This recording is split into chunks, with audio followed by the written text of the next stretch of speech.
and Rankin.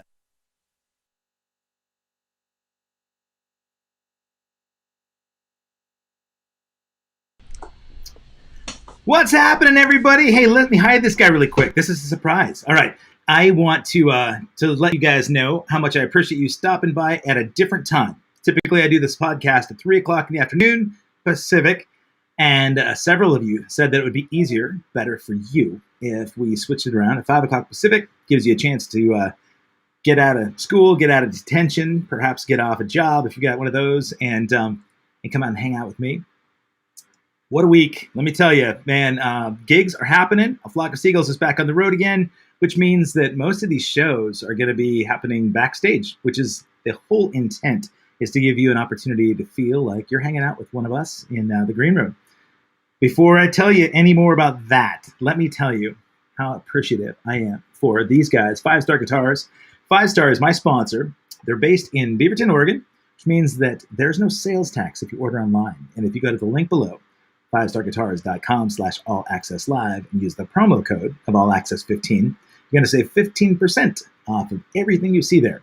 You're going to support them, you're going to support us, and hopefully you're going to be an amazing guitarist like the next guest that I have. So, with that said, I have to tell you a little bit about why I love this guy. We met several years ago on one of the first gigs I ever had for the Flock of Seagulls. He was a fairly new member to the band Wang Chung, and we've gotten to be closer than friends. I feel like this guy is my brother. I was going to share something with you. This is what he sent me on my 50th birthday last year. Check this out.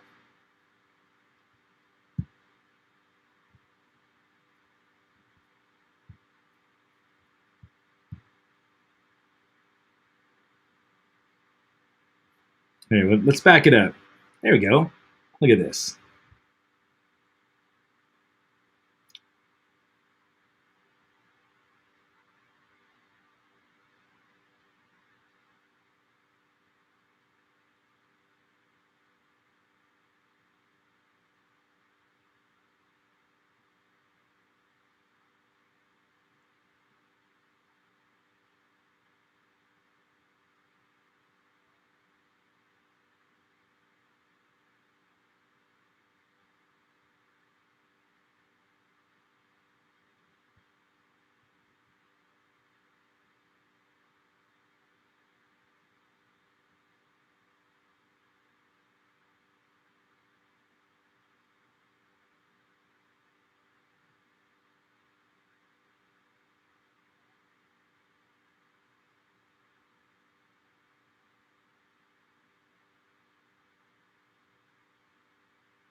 There will be an answer.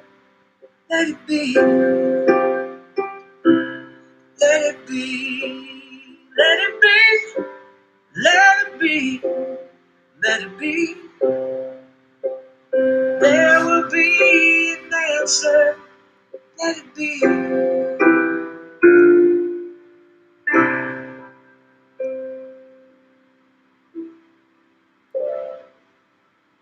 Happy birthday, Kev.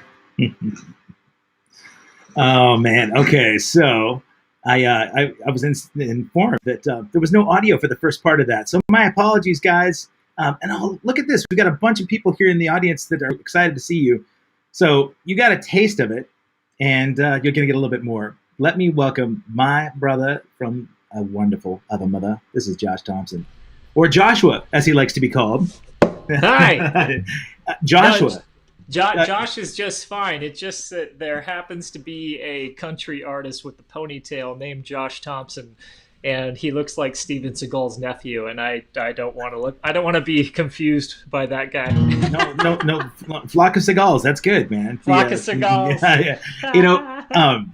I thought because if you remember, the first gig that we did together prior to the '80s cruise was we did the gig at Meisner Park Amphitheater in Boca Raton, Florida, with Debbie Gibson, who also needs to be known as Deborah. So I thought maybe you got Joshua as the pretentious sort of, sophisticated name. Not pretentious, just sophisticated. But, as you get older, right?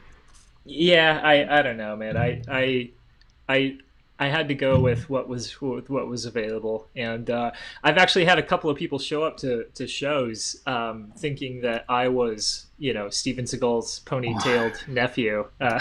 Do you have one of his songs in the tank just in case? Yeah, actually I did. He has a song called "Working Hard All Week Puts the Beer on the Table." Oh, oh my God! So he's like working hard all week puts a beer on the table. Oh man, that actually sounds like Steven Seagal's band. Man of the Year is what you're called in the chat over here by Caleb Rankin. Caleb. Many people in this chat, they know that you're my man crush. Yeah, so likewise. You're going to raise a drink up to Caleb, is that right? Caleb. All right. It's good to thank you, buddy. You're man of the year. Man of the year. Let's see. So I was going to say, it looks like Catherine Cluth is on here too. Catherine down in Australia said she's first saw. Catherine. She said she first saw you play drums when you toured Canada with Cutting Crew, and the combo. Right. But she's really impressed with your amazing singer voice. So yeah, she's a Josh Solo fan.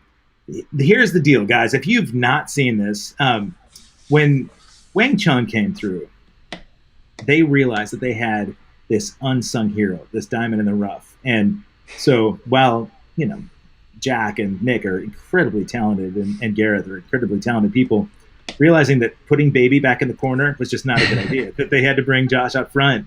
So nobody puts Baby in the corner. That's right. Yeah. So yeah, man.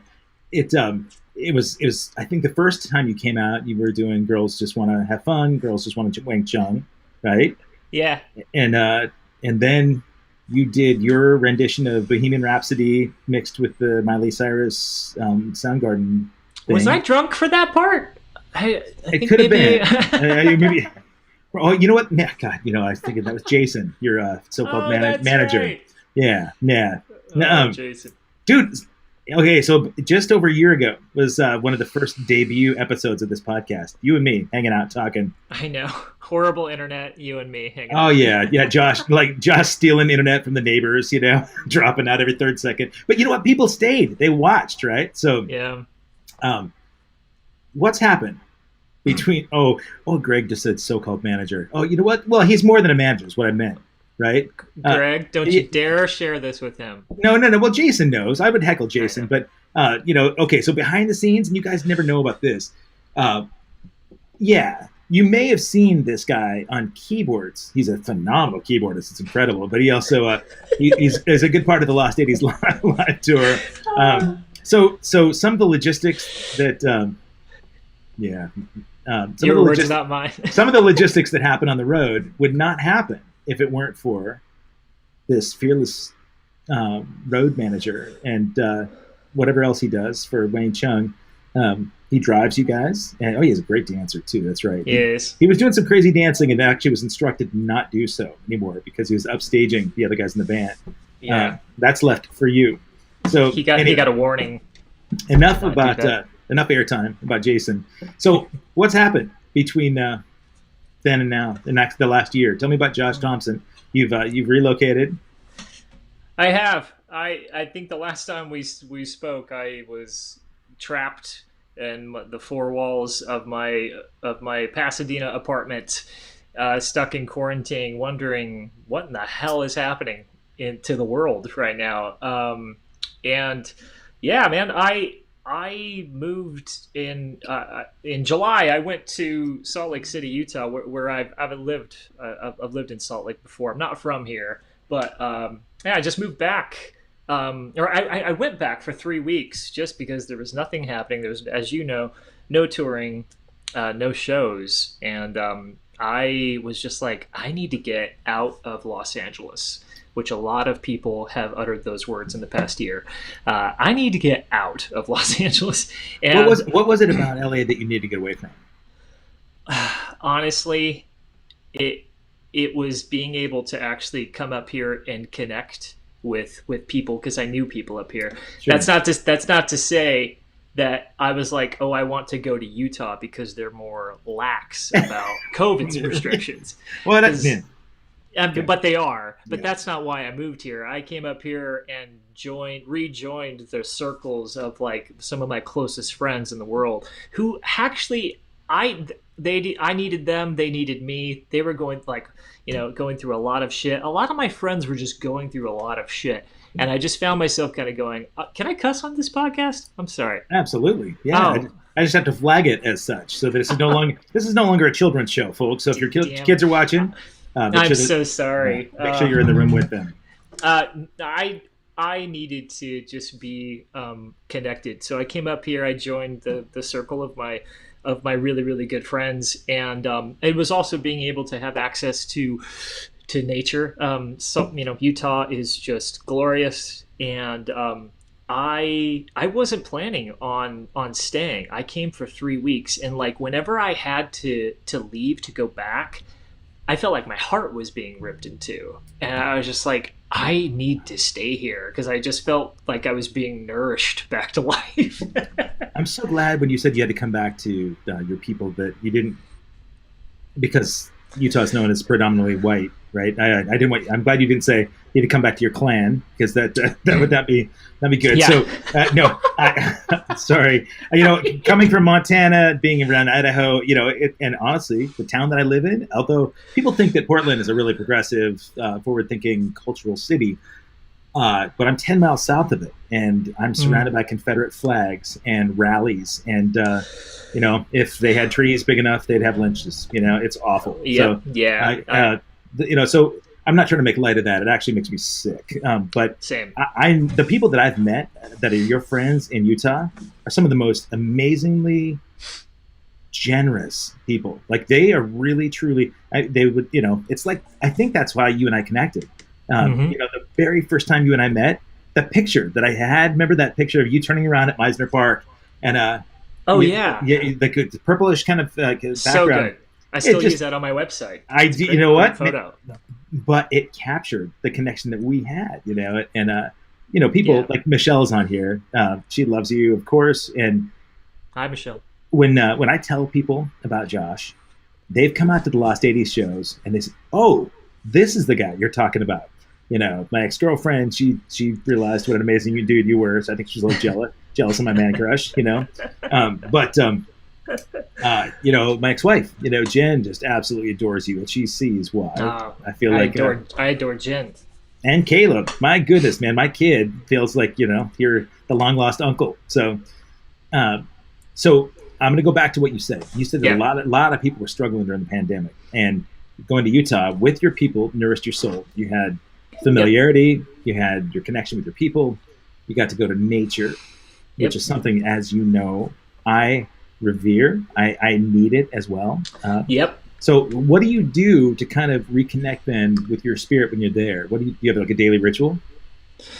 I do. I actually started doing this morning breathing meditation, which sounds like, oh yeah, freaking hippie. But no, let's hear it. What's the process? No, but it's the process is I wake up, I try to restructure the disorder of my life with manageable order.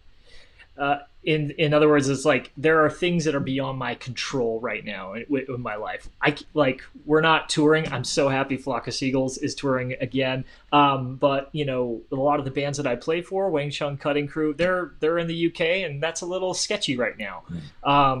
And so I was like, how can I reorder my life? And I wake up every morning and I make my bed, which is like, it's such a good feeling, which is good first silly. step.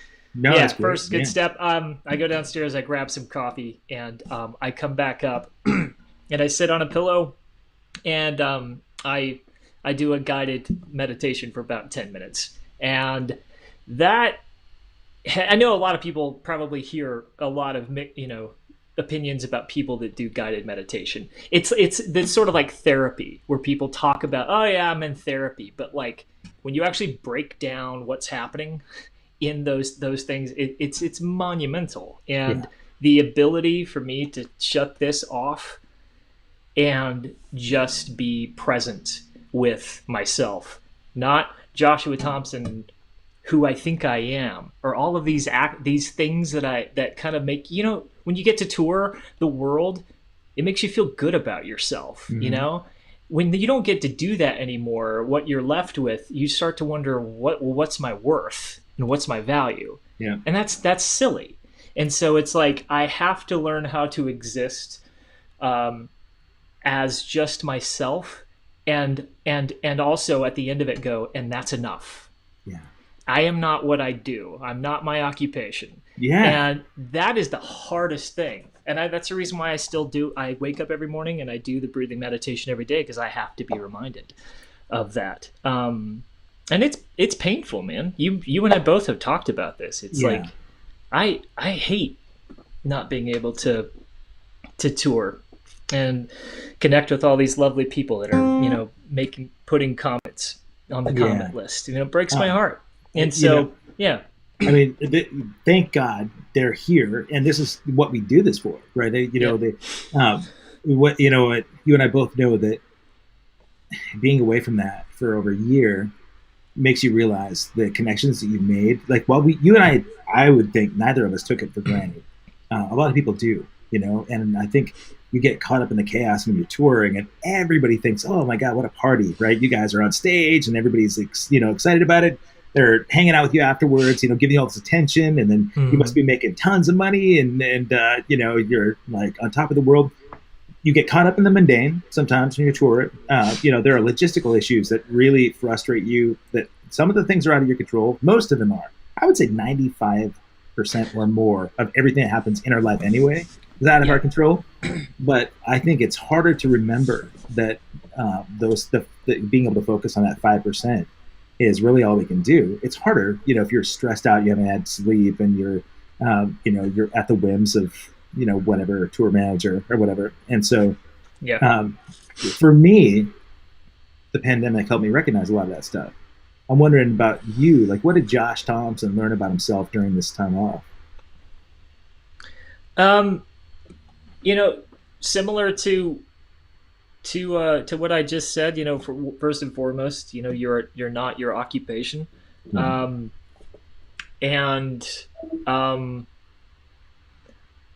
learned that I might not need to, this might sound strange, but I might not need to rely on music for fulfillment in the way that I've so heavily leaned on it. Okay.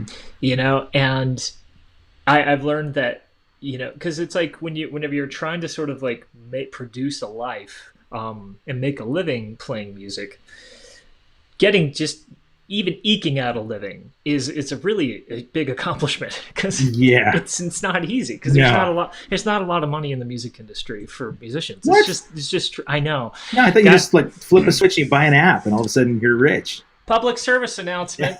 I don't know if anyone knows, but and so I think that I'm having to. I find myself kind of going 2 steps forward, 3 steps back sometimes with how I feel about it, because there's a part of me that it goes, if you wanted to like kind of settle down and like, I don't know, start growing vegetables in your backyard, get a piece of property, like, and just sort of be in nature, there's nothing wrong with that either. I'm 38. I'll be 39 this year. And I know that like 40 tends to be like a kind of a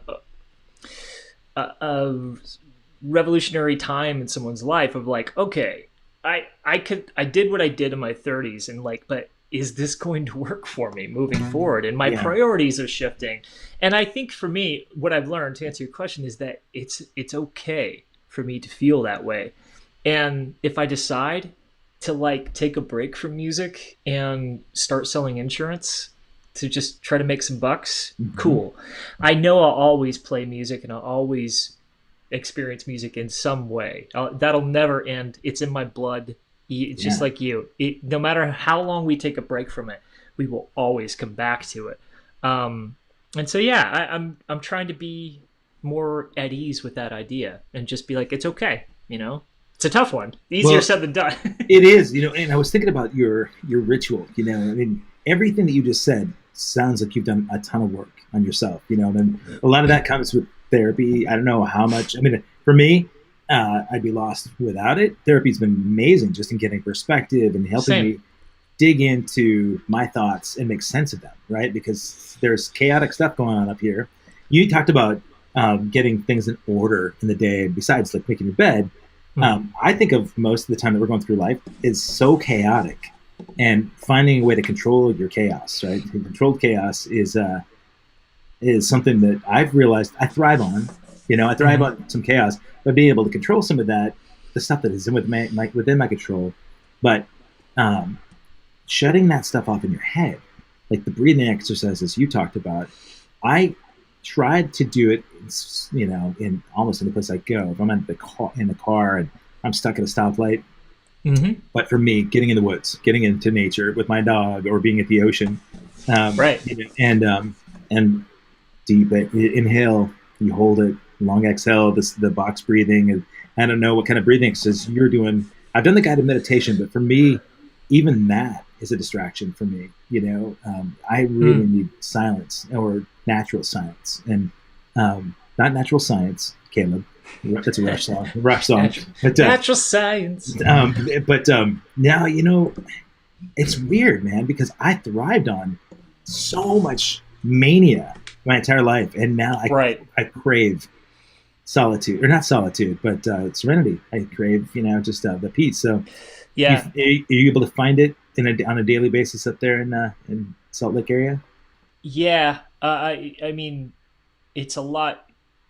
I find it more frequently than I used to. You know, I'm actually getting ready here in a couple of weeks to go backpacking into the Uinta Mountains, and there's something about kind of being dependent upon no one but yourself. You know, you got to like carry in your own food, your own, you know, your own tent, your own backpack. And I know some people either flock to that stuff. They're like, no, thank you. Like, I need air conditioning. I need, you know, less mosquitoes. But yeah, I find a lot of serenity in that stuff, and being closer to nature. And I mean, it's the same reason why I see so many videos of you outside with Edgar Allan Poe. It's like, dude, if I'm inside, I go crazy. Like, I have to be able to kind of just be outside and experience nature, and because it just brings a lot of perspective, and I just kind of go, that thing that I was worried about, it's not so prevalent out here. Yeah, right. You know what I mean? Like, and that's, it's like a, you know, astronauts don't really stress that much because of their perspective. Right. Yeah. You know, they're just like, you know, this is all those problems that I left them down there, you know. I'm not saying astronauts don't go through crap, but at the same time, it's perspective, right? Right. So the more I can do this and just kind of like step back from everything, just, I don't know, the better off I am, man. You talked about you hate being confined inside. Could you be an astronaut? Would you be? No, I thought about being I'm not even kidding. I wanted to be an astronaut when I was a kid, and my dad, God bless him, my dad was born in 1924. He passed away in 2009. So my dad was like born during the Great Depression era, and he didn't really have much of a filter. He just kind of said whatever he wanted to say. And I remember, you know, I was a kid and the movie Apollo 13 had come out, and I was just like so fascinated by it. And I remember I was traveling with my dad. It was at night, and I looked up at the moon, and I was just like, Dad, maybe one day I'll be. I was like, Dad, one day I'm going to be an astronaut, and he just looks at me and goes, "No, you won't." Wow, thanks for the encouragement, Pops. I know. You shot your dreams to shit, and that's why right now that's why you're thinking, well, maybe insurance looks like a good option. Sorry, I didn't know your dad, but no, I kind of appreciated it actually, because I was just like, wow, aren't you supposed to like encourage my dreams? But I think you're just like, nah, no, you're not. You know what I told my parents? What's that? You're gonna laugh. I wanted to be a knight. I did. I wanted to be the like, I mean, God, of course I was obsessed with Luke Skywalker, right? I thought, oh my gosh, I could be not a Jedi Sir Knight. Kevin Rankin. I wanted to be the dude that came in, the valiant guy who came in to save the damsel in distress. And it was probably 10 or 11 by the time I realized, oh shoot, there aren't really any job opportunities for knights right now, So anyway. So, well, hold on. So just to be specific, you didn't want to be a knight in the way that Elton John is a knight. No, I wanted to be. You wanted to be a jousting, like, fighting knight. Mm-hmm. I wanted a sword and a shield, a cloak. Oh man. Yeah, So I mean, you had an astronaut. I had a knight. But I'm gonna change. Yeah, I'm gonna change your name in my phone to Sir Kevy. Kevy Metal. Yeah. Do you have me as it's Kevy Metal right now? Yeah, it's Kevy Metal right now. You talked about being 38, 39 this year. Turning 50 felt like the turning point where I realized, is Kevy Metal really appropriate for 50s, right? I mean, it's been my nickname since I was a teenager, and I've had it on my license plates forever. Jen got me licensed, like, custom or personalized plates like decades ago, and when I got the plates put on my most recent vehicle, I thought, Kevy Metal, is it still appropriate? Because I'm a different dude than I was this time last year, for sure. But I still like the nickname, and I lost all my metal cred. Joining a flock of seagulls was not exactly the metal direction, and so my real metal friends said, like, dude, you're so not metal. But all right, Kevy New Wave. Why don't you calm down? Exactly. Yeah. Hey, this is not about me. Metal. I didn't really want to talk about me. Which we should though, because I want to tell you one thing really quick. Greg Ross, who is on the thread right now. Not anymore. He left. Oh, he did. Yeah, he went off to eat. Yeah, but you can talk about him now that he's gone. That guy. I was going to compliment him. No, he came up with a fantastic Wang Chung shirt. This is Wang Chung, or Wang Chung is fucking metal. Yeah. And I got to be honest with you, man. You're pretty fucking metal yourself. So Kevy Metal stays. Thank you. It stays. Not only does that shirt say that, but it also says Granny award winning. Well, the first one said Grammy award winning, and then Nick was just like, "Oh, this is great, but I don't think we were actually nominated for we won a Grammy," and so it turned into Granny award winning. It's so much better. Which is the best. I love it. Yes. Michelle wants that shirt. I have that shirt. I know you can blame you, Michelle. Michelle, I think you can get them at visionmerch.com. I'm pretty sure. If not, send them a note and tell them. So I just posted her little thing on here. Catherine says she enjoyed your recording studio video clips. Funny and very cool. Oh, cool. Yeah, so tell me about the process. Okay, let's back up a little bit, too. Sure. I think people that really got to see Josh Thompson outside of San Diego, Salt Lake. No, don't put that away. No, the people outside that area, as we toured, got to see how talented you were. When you and I first met, you already had some video clips up, and you're such an accomplished songwriter. You play guitar, you play drums, you're a singer, and there were cover clips that you made, some of the videos that just blew my mind, and it wasn't like you weren't showboat. Like what? Yeah, no, I'm just kidding. No. I'm trying to think of the cover. Hold on. Where your kit, it's really well shot too. It's really professional. It's almost black and white, but there's hints of like red in it. Is it Bang Bang? Is that right? Oh, that's right. Yeah. Bang Bang. Yeah. Yeah. So that one. Jessie J. Yes. J song. Yeah. Jesse's J version of that song, right? But when people started getting wind of your creativity, it was almost the perfect time for you to be putting out a record. When you reached out to people and you said, okay, look, here's the deal. I want to put this thing together. To do it right, I need to have a little bit of I need help. I need my community to get behind me. And so you started a Kickstarter, or was it a GoFundMe campaign? It was actually just a donation platform from my website. Okay. I sort of put together an online store, and I asked for help, and I got it, man. Yeah. And just so many different people contributed. People from like my childhood that used to go to my dad's church. Like my dad was like a pastor, and like people that I haven't seen in years, and they reached out. All of the Lost 80s like crew, like all of the Lost 80s circle of like friends that you and I have, just were so generous. And I have to say, I have to give him so much credit, man, because Brian Abrams from Century Palm Agency has helped me in a really monumental way, because it's like I didn't realize all that it took to put out something like this. I really did. Like, right.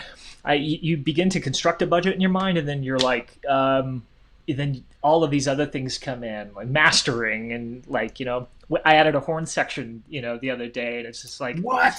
Yeah. Wow. I brought in horns, and I was just like sitting there with cash paying some horn players, and I was like, I feel like the boss right now. Like, This is freaking nuts. But all of that stuff, it went. I was like, I didn't know what I was doing, and so I ended up underestimating what I would need. And everyone's generosity, was just more than I can even express. It's feel like it's dumb for me to even talk about it right now, because these words are going to come out of my mouth, and they're not going to convey what it means, to me. And so to everyone who donated, who might watch this, I can't thank you enough. Brian Abrams from Century Palms, thank you so much for believing in me and literally putting your money where your mouth is. Yeah. And I just so appreciate him and love him, and everyone, who has helped me with this.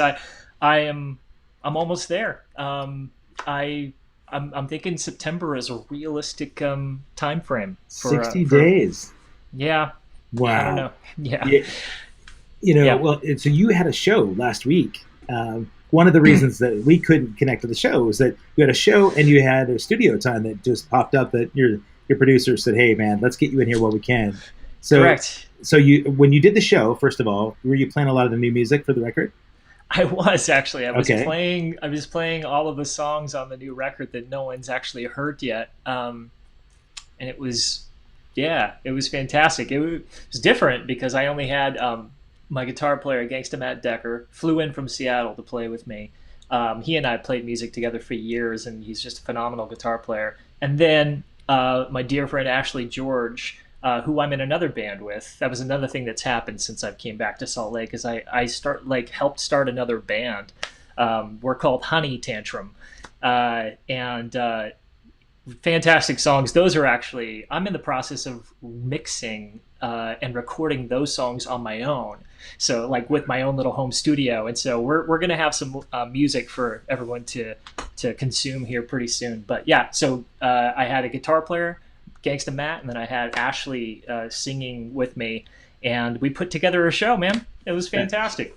Yeah, and it was well, actually, you told me about some of the attendees, right? You had some interesting attendees at your gig. Didn't you? Yeah, you mentioned dude from Modern Family. Oh no! Actually, he wasn't able to make it. Oh no! Really? Yeah, no. So Ty Burrell, who's part of like a friend group over here. Yeah, he's just such a wonderful guy. Yeah, he lives here in Salt Lake City, and he was going to try to make it to the show, but he actually didn't end up making it. But he'll catch the next one. But yeah, it was awesome, man. We had a ton of. It was a wonderful show. It was actually my producer of my EP. His name is Joshua James. Look him up. He's fantastic. He invited me to open for him. And he played a phenomenal show. And it's actually been a long time since he's played a show himself. And so, I got the privilege of opening for the guy who's producing my stuff. So it was incredible. Does he have a favorite song of Josh's? I have a song called Outer. I think it's Outer Space. So he said, I think this one might be my favorite one. Really? I don't know. He's like neck deep in like mixing all of them right now. So right now he probably hates all of them because he's been having to spend so much time with them. But no, I think he likes that song Outer Space. Do you? Is it something that you could actually pull off acoustic? Just you and your guitar? Yeah. I think why don't we do this song for Joshua James, man? We'll have a little dedication to him. And I know people out here are excited to hear your stuff. Okay. Melinda's here. Hey, Melinda. Good to see Melinda. How are you? I like Melinda. She totally took care of me in Springfield, Illinois. Sorry. Listen to that. Springfield, Illinois. She gave me all the tours, took me to the best restaurants, and we went out to the Abraham Lincoln Museum. We went to his tomb, and it was his childhood home. It was awesome. So I saw it was a very Lincoln heavy couple of posts there, which I love because it's the best. that is not best president. That's what they say, But the best is yet to come. So here's this song. It's called Outer Space, dedicated to Joshua James. This is Josh Thompson's new tune, and I'm excited. I'm actually going to take myself off camera so that we get a chance to see and hear it. For those of you that don't realize, tuning is not overrated. It's a really good. Somebody can pass that on to my band too. I was actually tuned up to do another song, but then this one sort of came up naturally. So I'm just gonna quickly do a little different tuning. But all right, here you go. All right, I'm going away. Here you are. Hey, hopefully this time people, the internet won't go out like it did last time. But I've got really good internet now, so.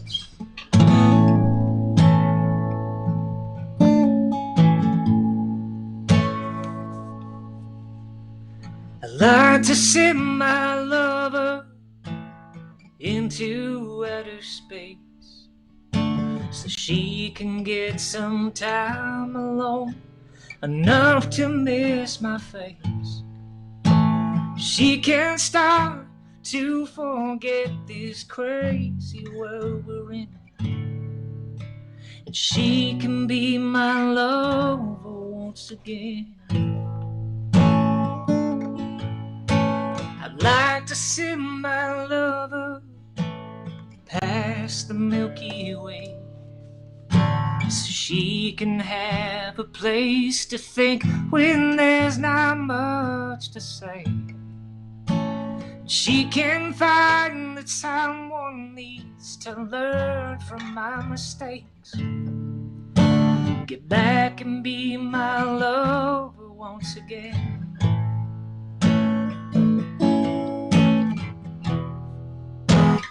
Oh, what a mighty sound when you leave the ground.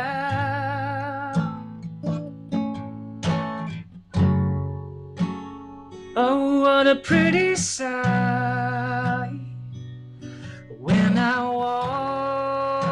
watch you take flight.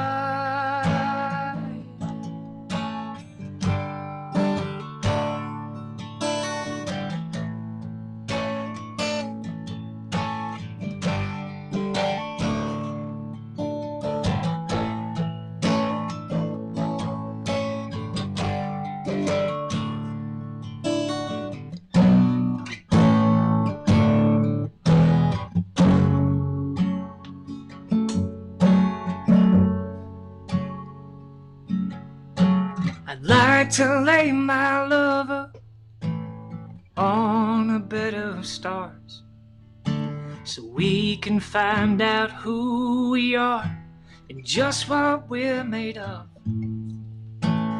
We'll burn for 1,000,000 miles before we fade away.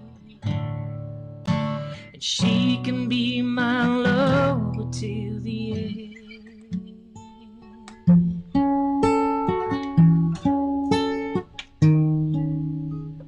She can be my lover till the end.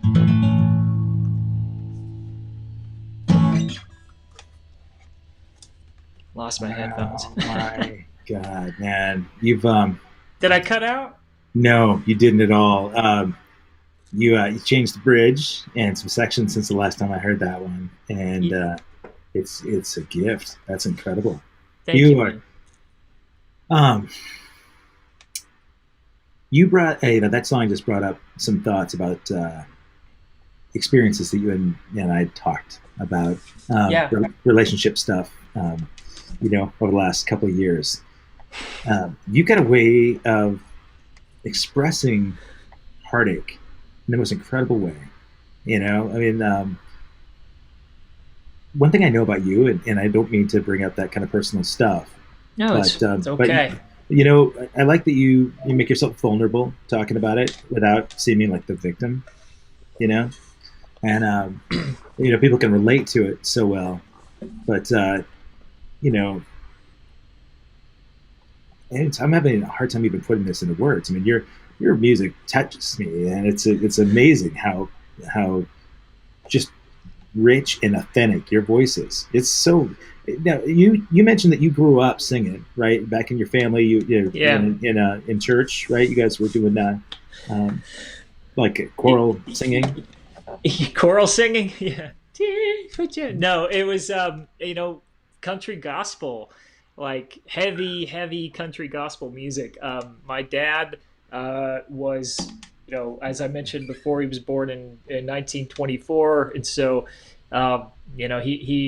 he had put out quite a few records of his own before he even started having kids. But once he had kids, he was just kind of like Joe Jackson. He's like, all right, sweet. Now I got a band.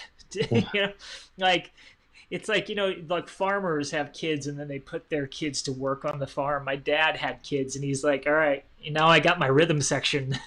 So, did he compensate you for these gigs? He gave us a roof over our head. I was just going to say, you got to eat. All right. So, some kids have to work the farm. You just had to work the stage. That's not bad, right? I'm pretty sure I could sue him today if he were trying to, for child labor laws. Yeah. I'm sure you don't regret having done that. Did you feel like it connected you with your dad pretty well? Yeah, as much as it possibly could. As much as a kid born in 1982 to a father who was born in 1924 can be connected to their father. Yeah, music was always like a common ground. It still is with my family. Everyone in my family are fantastic musicians. Really? That you won't hear them play it much. Because they let it lie dormant a little bit more. But I'm kind of the only one in the family who was dumb enough to try to pursue it full time. No, I'm just kidding. But they're all fantastic. And every time we get together, it's like if we all start singing together, it just melts my mom's heart. You know who you had a similar story? There's somebody on my show it was a gorgeous sentiment that I asked Dolly Parton's sister, Stella.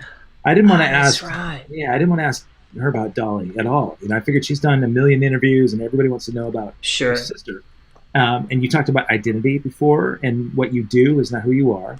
Right. That's something that I think musicians, creative types, struggle with a lot, right?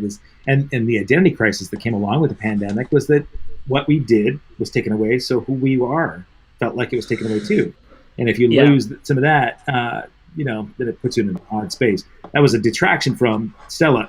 Stella, I said, tell me about what I picture in your childhood is you and your other two sisters, the three of you guys and mom and dad sitting around, this old, country table singing these big gospel tunes, with perfect harmonies and and bouncing joy. And she said, that's exactly how it was. She said, we were dirt poor financially, but we were so rich in heart and spirit. And the family was so connected that she said, we didn't know what we didn't have. She said our toys were, stick things that we made in the backyards, corn husk dolls. Right. Yeah. It was, it's cool. My dad too got me into music early on. My dad played sax and clarinet, and guitar. And, so we would my mom played accordion. We'd sit around campfires. My mom played accordion too. That's we awesome. need to get our moms together and do some like klezmer gigs or something, Absolutely. So if you can get your mom to do it and I get my mom to do it, maybe we can have a little quad jam. Like my dad, I need to get a soprano sax for my dad. If anybody's out there and you have a hookup on a soprano sax, my dad's got stolen and I'm looking for one right now. So, oh no. But anyway, I think it's weird because I didn't realize it then how much I appreciated that kind of influence. The music around the campfire, Christmases were always really cool, right? Yes. Christmas Eve, we'd sit and well, some people would go do Christmas carols. We'd sit around and sing, and people would pick a song, and I went from playing clarinet with them to playing drums, early on. But can you imagine you today, just like up there being you, I'm rocking a clarinet instead of drums? God, yeah, I think life would have been completely different. I think you would still flip your clarinet though. You just got yeah. Here's the thing. I started playing drums, for all the wrong reasons, right? I mean, I love the flamboyance of it. I love the bombastic nature behind drums. And during my teenage years, I played so much, I think, as a stress reliever. It was an opportunity for me to get out the angst and still dream about being a rock star on stage, right? But yeah, had I not done that and I was playing clarinet, I think I would have, because I have always had kind of shitty coping mechanisms, I probably would have killed somebody and I'd be in jail playing, like a soap clarinet or something. So, you in your cell. Oh, that makes me happy just thinking about it. About me in jail. Thanks, buddy. No, that's awesome. No, not that. I know. Hey, I was going to tell you just really quick. Your levels are a tiny bit hot, so it got a little distorted. So let me turn them down. It's just Josh, you're too freaking hot, man. How's that? Yeah, that's good there, and then I'll put your level up here. So okay. All right. So now people can hear you, and it won't be blown. Yay! When when I had Tawny Katane on, her level was so low, and I was blowing everybody out. So I can't go back and listen to it because it's like this. But multiple reasons, yeah. Well, for sure. Yeah. You know what? Honestly, I'm so grateful to have gotten to know who she was for real through the show. People get to see celebrities and that kind of that type of persona. Yeah. When they pass away, they speculate about what caused it or what kind of person they were. But, in the few weeks that I got to know her, it was remarkable how vulnerable she got and how much we shared. And I thought, as sad as it was for her, in my heart, I was so grateful to have had the opportunity to get to know her. If anything, the isolation with the pandemic at least brought me closer to some people I didn't know. And then, when you and I talk, a lot of times, it's rare that we get an opportunity to talk for an hour, right? Yeah. Because there's so much going on, unless we're stuck in an airport somewhere, hanging out, waiting, Yeah, or in a green room somewhere. And we will be doing that. I think there's some Wang Chung stuff coming up, right? This summer. Is there? I've got nothing confirmed. There's a rumor that maybe there might be some show in Cancun, but I don't know. I'm really holding out for hope, but I don't think anything is fully confirmed. I could be wrong. Also, that's another thing. I am not the authority on anything Wang Chung, so anyone's listening, you did not hear it from me. You guys probably know more than I do. I just wait for the call to be like, "Hey, get over here," and I just go where they tell me to go. Yeah, I think I did see that Wang Chung is playing 80s in the Sand in Cancun in October. And I just officially decided yesterday that I'm going as well. So We have a gig in Costa Mesa on the 30th, and so I have to fly out the 29th, so I'll miss the last couple of days of that event. But the 28th is my birthday, and it's the rock day. So I'm going to play with the house band, and it's the day that Cheap Trick and Tesla are all playing, and Billy Idol. So, yeah, man, I'm excited. Hey, we can like celebrate your 50th the way that we were supposed to the entire time. Exactly. You know? Yeah, let's do that. Birthday spanks. It's a lot of spanks. You won't even be able to play after that because your hands will be sore. But oh my God. Hey, guess? Oh, it's sold out. Yeah, Catherine. Sorry, it's only not sold out for me because. No, I'm working with them on some marketing and trading. Janine's here. Hi, Janine. Hi, Janine. Yeah, man. There's this community of people that we got to meet through these different things, right? We had Lost 80s Live. We had 80s in the Sand. We did the 80s cruise. That very first experience, man. What are your memories of the 80s cruise that stick out to you? Oh my gosh, so the 80s cruise was my very first cruise ever. Yeah. I had never been on a cruise up until then, and I had heard a lot of mixed reviews about cruises, and I have to say, well, first of all, so we played a show in Boca Raton the day before Flock of Seagulls got on the boat. Wang Chung flew from Miami to Puerto Rico.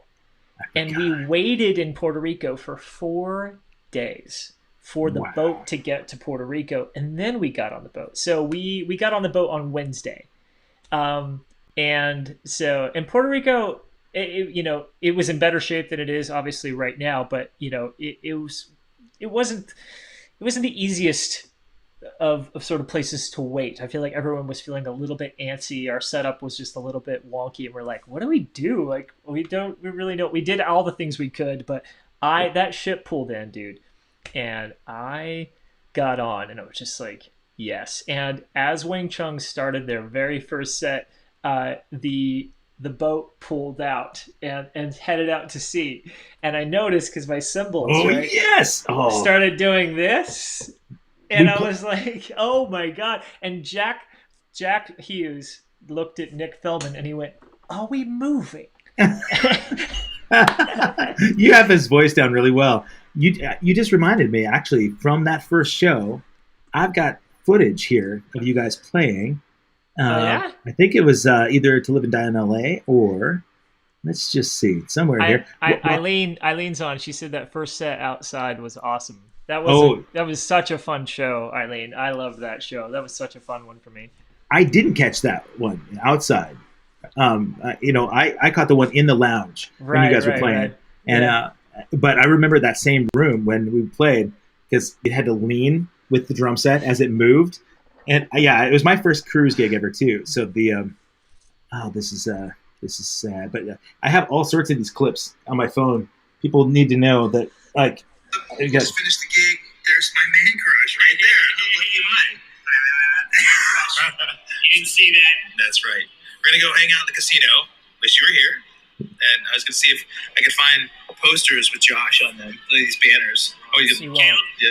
You might sign it for it. Oh, you just got your boob out and asked somebody to sign it. That was good. I did that? Oh, boy. I'm a bad influence on you. Did you vet these videos before we went live? Nope. Here, check this out.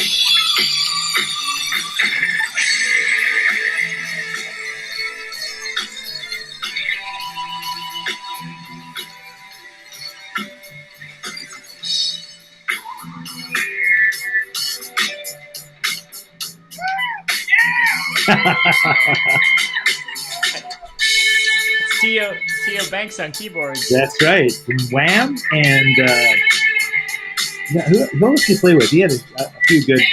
He played for Billy Preston, Dave Koz, everybody, man. Did a show with Prince. Theo Banks, man. Oh, man I missed that guy. I know. That was so much fun, dude. And I remember the wood-fired pizza place. I was like, I'd have pizza every night before I went to bed. I didn't even know about the wood-fired pizza place. It was on the boat? So good. Yeah, on the boat. It was good too. It was so stinking good. We're doing this cruise, this next one, this last one that happened, the very beginning of the pandemic, I remember they asked us to play because a bunch of bands pulled out. Yeah. And they started throwing a lot of money our way. And I was an idiot. I was like, yeah, let's do it, man. I need the dough. And, and I'm so grateful that we didn't, Same. A lot of people were saying, like Gord, our guitarist, his wife is a pharmacist up in Canada. And she said, we've got some inside scoop on what's happening with this pandemic, and it doesn't look good. And the last place you want to be is trapped on a boat in the ocean with 3,000 people that have a virus. So, oh man, yeah, but we're going to do it anyway. We're going to do this one. We're all vaccinated, but hopefully, vaccination. Yeah, we're a little more prepared. But maybe I'm an idiot again. Who knows? But I feel like vaccinated. It's time to live, and do it. It's out of my control otherwise, right? I'm gonna do the best I can. I can still go ziplining with the monkeys, right? Yeah, dude.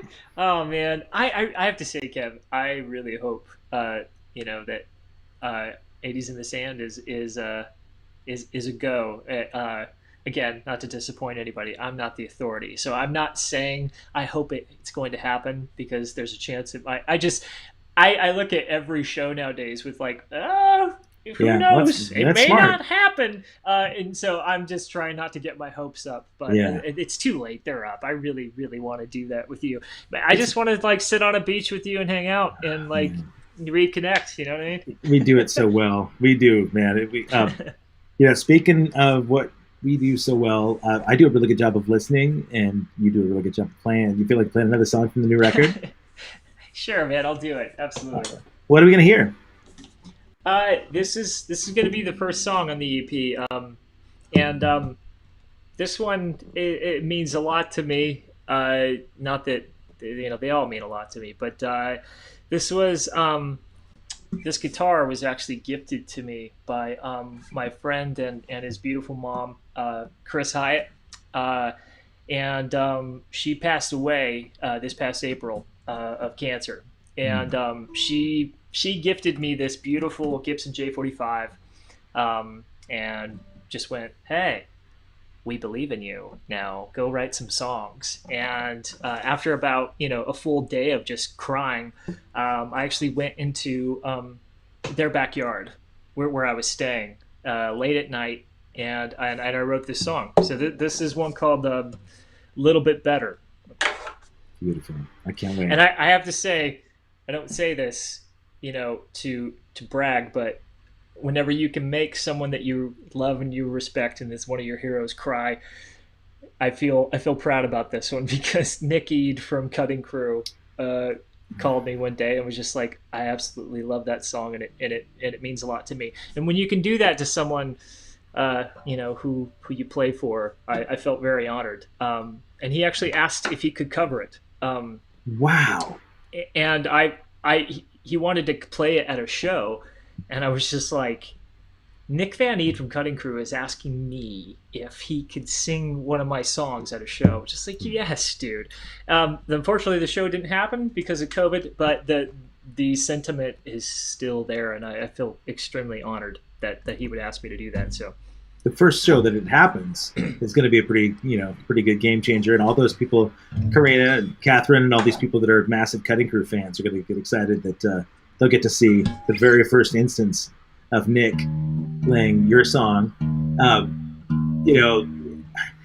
It says a lot about Nick. It says a lot about your songwriting. And, it says a lot about trust. You think about singers that really have sort of a power complex, that they might be really uncomfortable feeling like giving you the opportunity to get up in front of the band and do what you did for Lost 80s, or Nick covering one of your tunes, man. It says a lot about those people. So it doesn't happen with most people, and it does say, it speaks volumes to who those people are, and I'm really honored, man. I like that kind of relationship.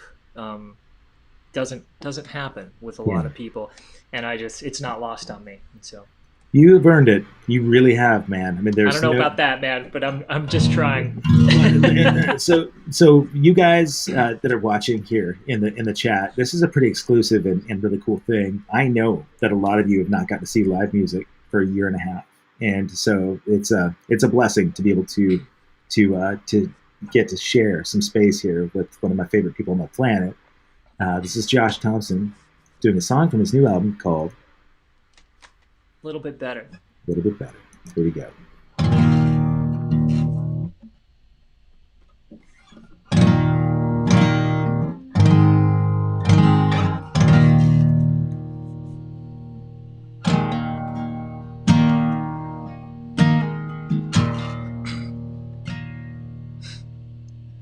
Fallen soldier by the road, weighed down by a heavy load. Work in progress, plain to see. He's a little bit better than he used to be.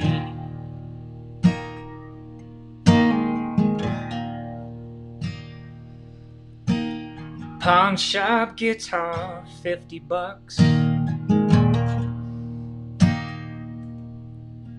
Rusted strings and broken struts. Just give me time and I'll make it sing. Make it a little bit better than it used to be.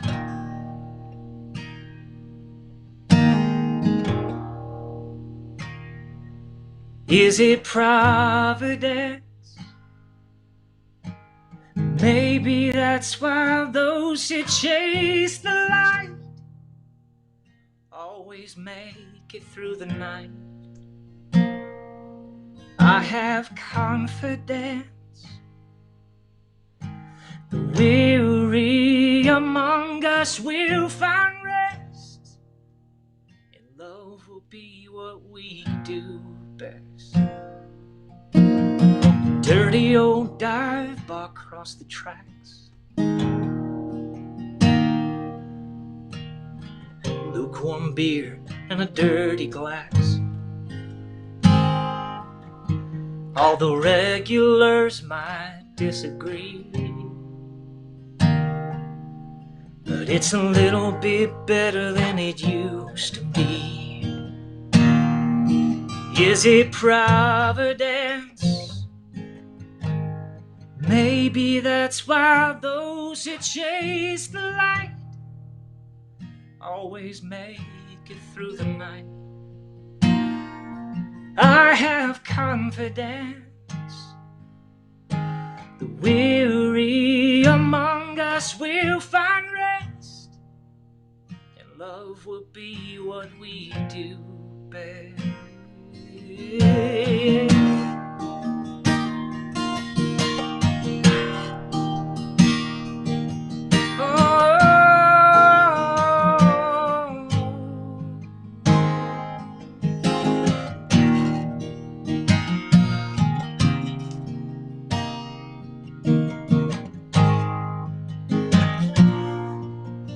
Mystery can shake your faith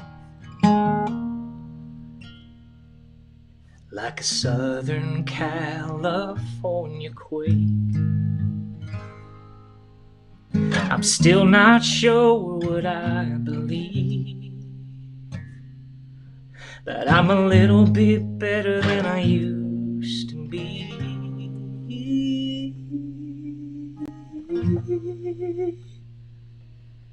I'm a little bit better than I used to be.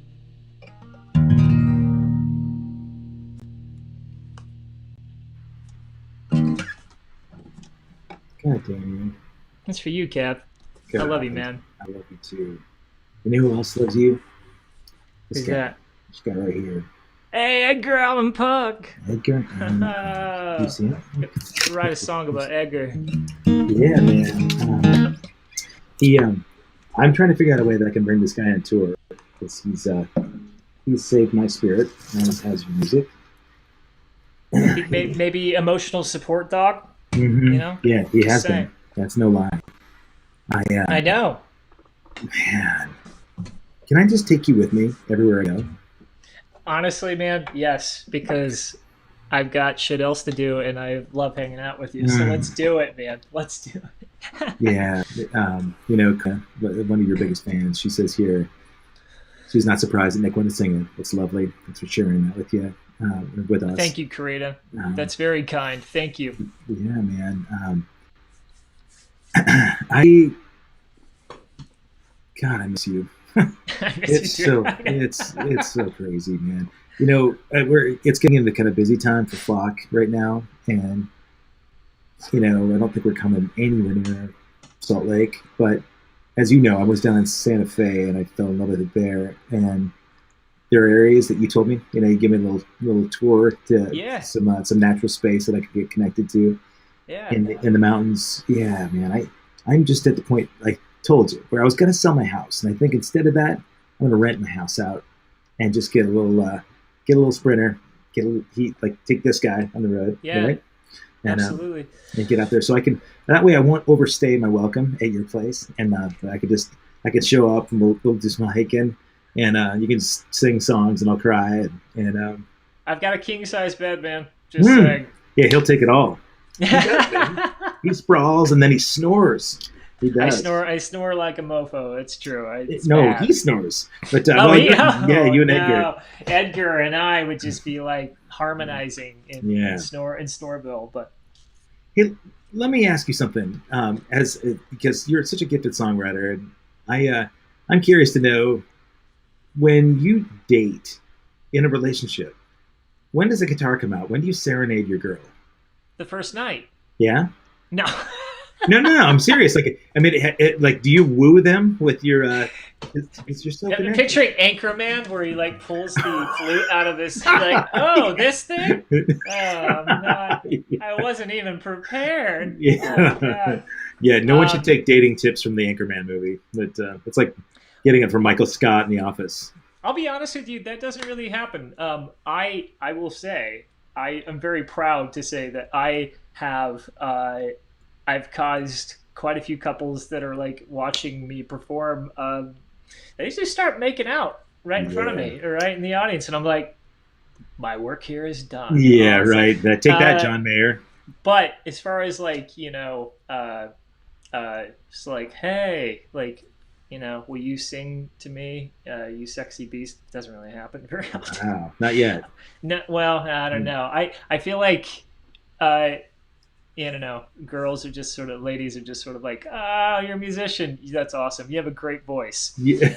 You're also unemployed right now, so I'm gonna move right on. Swipe left. Is that a swipe left there? I think it's a left. Yeah. Okay. Yeah. What's the perfect first date for Josh Thompson? Oh my gosh, am I on a game show? This is fantastic.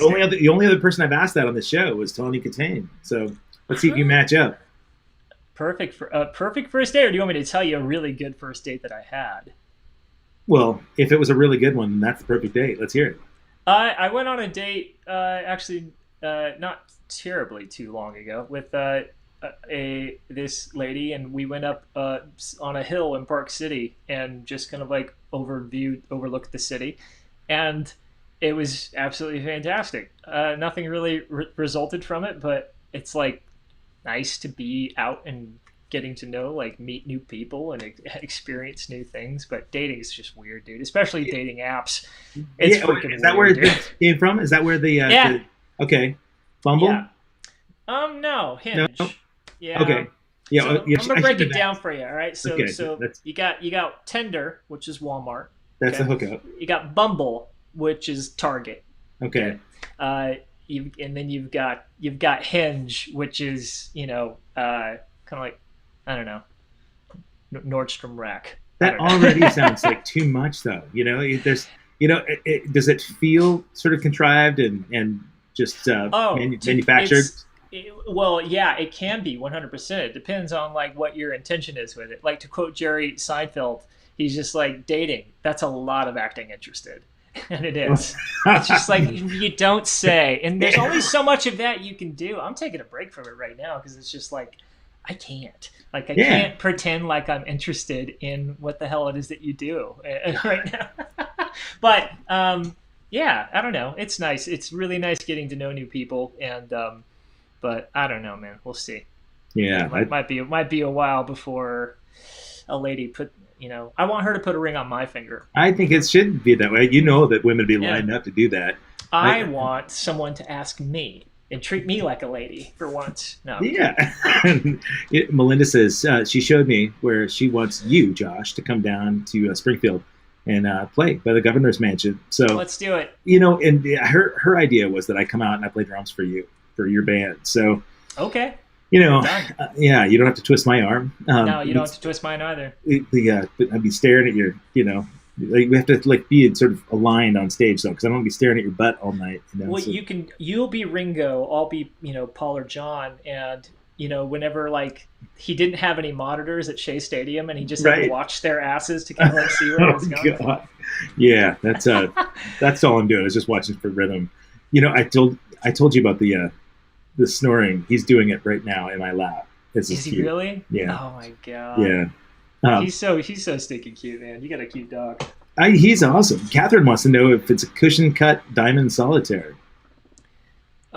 Cushion cut diamond solitaire. What are we talking about here? I did the ring that she's got to put on your finger because I think she's she's shopping for it right now. So this is how like ineligible I am as a bachelor. I'm nowhere near ready to ask someone to marry me because I was like, cushion cut diamond, what's that? Yeah, well, yeah, I don't know either. So the what's your thoughts on cubic zirconium? Just kidding. Yeah. Well, it doesn't matter, right? You don't need material things. You just need good conversation, and all you need is love. Yes. I think that is all we need, man. Love in a savings account. That's all you need.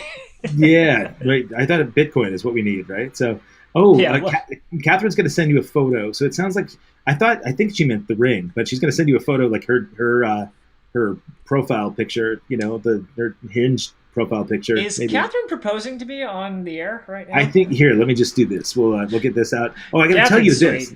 Here, because nobody on this show will be able to tell you anything. Whoops, here. The show that we played. Yeah, Janine says the ladies will have either one of us. Janine thinks she knows me, but obviously not. No. Okay. My mom says the exact same thing, Janine. So thank you. I adore your mom. Is your mom available? No. She's not. Okay, so this gig this weekend, we went to play for these billionaires in Newport Beach, or a billionaire, whatever. Dude booked us for a birthday party for his fiancée or girlfriend that was way too young to know which other band. They had us and Berlin, and oh wow. Boy, how do I say this without sounding unappreciative? It was amazing the treatment that they gave us. It was in this exclusive club. This massive black building that was nondescript. You had no idea that it was probably housing like Eyes Wide Shut or something inside, But guy got really, really hammered to sing Happy Birthday to his girlfriend at the end of the night. Steals the microphone from Richard Blade and Terry Nunn and goes up to sing Happy Birthday way off key, and then proposed to her. No. Yeah, and there's Did she say yes? Long pause, and all the women that know him were like, "Don't do it, Erica! Don't do it! Say no!" and Richard Blade's like kind of trying to cut in to interrupt it so it didn't seem. We'll be right back after these commercial breaks. He was really going for it, but she said, "Yes." Like, yes. Like, she had to go through and take like the whole process, like thinking, "All right, what is the rest of my life going to look like?" And I have a feeling she may have changed her mind by the end of the night. Who knows? She said, yes. Yeah. So I was actually doing a live stream, I think, of that. So maybe in my Facebook Live when part of that was going on. Oh my God. But yeah, so not all of the gigs are like these wild Las Vegas live things. But yeah, Terry asked me to do the shoulders thing again, and for Take My Breath Away, it's different now, right? And you're like, Terry, I'm gonna need a little. Well, scratch. I told her. I said I'm going to wear a mask, and she's like, oh, okay. I said, Good for you. yeah. Well, I just like I don't know what came from Mar-a-Lago, right? So Yeah. yeah. So when we do my interview with Terry, and I bring that up, I was going to have Terry, David, Michael, like all the original cats on there. And I figure I might just bring some of that up, right? I don't want to be salacious and Howard Sterny, right? But Yeah. I think it's an appropriate question, So I think so. obviously you've got a massive paycheck, and was it worth it? Oh, I'm sorry, Janine. Sorry. She's like, okay, yeah, I'm being catty. Sorry, Janine, it's fine. It is fine. God, here's the thing, okay? This week was crazy. Getting home from that, I had all sorts of crazy flight stuff again. I had to change 3 different airlines and then take a cab from Newport Beach to LAX to get home, and because I wasn't going to be able to make it. And then I got home and driving home, I hit a deer, man. And oh my gosh, I haven't slept in like 3 days. It messed me up. But I've been trying to spend a lot of time with this guy. I've been doing gardening, weeding my yard, and helping my buddy Merrill. You got to meet my pal Merrill. He's a drummer. He came up to Seattle and Puyallup. That's right. He's got ALS, and when that was like one of the last times that he was actually able to kind of get around. Now he's not mobile, but so last night I spent a long time with him, kind of getting him moved into his room. And it was good perspective. You talked about perspective earlier. Man, we just need it. We need somebody else's life to, give us an opportunity to see that the things that we're dealing with are not really that bad, right? So, yeah, absolutely. Absolutely. Take a look around, at the people around you, and, take a look inward, take a look around, and just kind of, make yourself available to feel the pain of those around you. It's going to fill your heart with empathy and love, and it's going to make you feel like you're not, I don't know, wasting your life away. And I don't know. That's material for your next record right there. Yeah. So we're looking at September for the release. Yeah. Okay. So it's probably going to be finished mixing here within a week, and then I'm going to be sending it off to LA at a place called Lursen Mastering. And I don't know, that could be maybe like a 3 or 4 week turnaround. And then from that point, I've got to get CDs ordered. I actually want to get vinyl printed. And that's actually an additional cost. And I don't mean this as a way to kind of plug anything, but like if people still want to donate, my website is still open for that. It would help potentially to, get me merchandise, vinyl, all of that stuff. It's just, but I'm hoping that I can get everything lined up and have it released by my birthday, September 24th. Baby. Absolutely, man. Yeah. We can celebrate that in the Sands. We'll do I hope so. A double birthday. Yeah. If you bring some vinyl, I'm sure people that are there are going to want the sign. Yeah, Janine and Karina are and Catherine, they're all excited about the vinyl. And Eileen wants to know how many songs are on the record.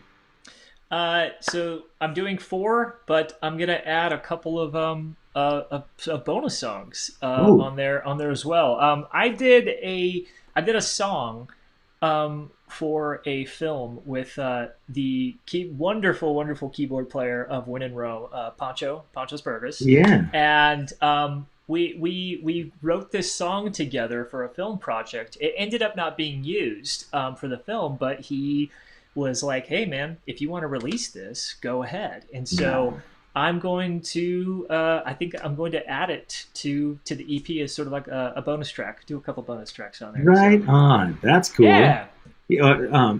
Virgos, like Janine is chiming in. All of a sudden now everybody's got their they're doing the astrology signs. You guys can do your charts together. Here's the thing I would recommend. I'm going to give you the link again. If you go to joshwiththompsonmusic.com, you can hit him up for information on the new record. You can see where he's going to be playing once this record is out. He's got some shows available. So get your plane tickets to Salt Lake right now. So I would think a real nice intimate showing of Josh doing these songs outdoors with the mountains of Park City in the background would be. This is what we did last year, man, and I'm working on it this year. We technically hijacked a mountain campsite amphitheater and asked for forgiveness rather than permission to do it because it's not technically allowed. And the camp host, her name was Tammy, and she was like, I didn't know you were playing music. And I was like, I'm sorry. She's like, don't apologize. This is the greatest thing ever. And so we are going to try to put together another outdoor show up here in the mountains of Utah. But it's a little trickier without an inside man or inside woman too. Yeah, well, Tammy is probably the hookup, right? So let's make a pilgrimage. Everybody in the chat, let's just go to Utah. We'll go to the mountains. I'll keep you posted. Yeah, we'll do some hiking. I love 100%. it. You know what they say in rock and roll, man? Rules, they're just made to be broken, right? So absolutely. Yeah. Especially when it's a good thing like music, It's we all need it. Rules are meant to be broken in the name of music. So I agree. I love you, Josh Thompson. I love you too, man. All of you guys, look at your fan club over here. There are lots of lovely women from all over the planet. I see them, and I love that it's actually mostly women, which is great. Well, as soon as we start talking about dating tips from Josh Thompson, they're like, "Ooh, okay." Don't listen to a damn thing I have to say. I will not get you there. No, it's interesting. I love the fact that a nice like mountain hike was exactly what stuck out to you. So it was kind of like that with Tawny too. She said she grew up on the beach, and so she wanted to be in the mountains in the snow. And I said, "Oh, cool, like a little cabin with a fire." She said, "No, 4 seasons, but in the snow." Like, okay, all right, yeah. So come up and visit me. We'll go snowboarding, Kevin. I love it. Yeah, I'm a skier, not so. That's fine. Yep. Yeah, I'm pimping you out, Josh. Yeah, I'm a good wingman for sure.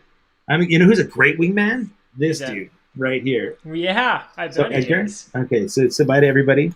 Say bye. Bye, Edgar. All right. Yeah, that was kind of it. Great to see all of you guys. Let's see here. Sorry. There's a couple of really fun shows coming up on this podcast this week. I have on Sunday, I've got Aaron Lee, bass player from Y&T. He's also in Frank Hannon from Tesla's band. And tomorrow, there is one of the most entertaining cats you've ever seen. His name is Mike Branch. He's a songwriter here in Portland. He's got a remarkable story of overcoming lots of adversity, like Johnny Cash style. So if you show up tomorrow, 5 o'clock Pacific, join me with Mike Branch. Go to joshuathompsonmusic.com, buy his stuff, subscribe to this channel if you've not done so, and I appreciate you being back here for, the second the second 100th. I guess this is like 205 now, I think, and you're on several of them. So this is wonderful. Thanks for sharing, Edgar, too. I love you, JT. Stay good. I can't wait to hear this record. Got lots of you better order lots of vinyl because a bunch of people here in the chat are already wanting to get it. So I'm absolutely looking forward to it, and you'll always be heavy metal to us, bud. So that stays. Right. Thanks, Josh. Thanks for sharing your music. Thank you, guys. Can't wait to see y'all again.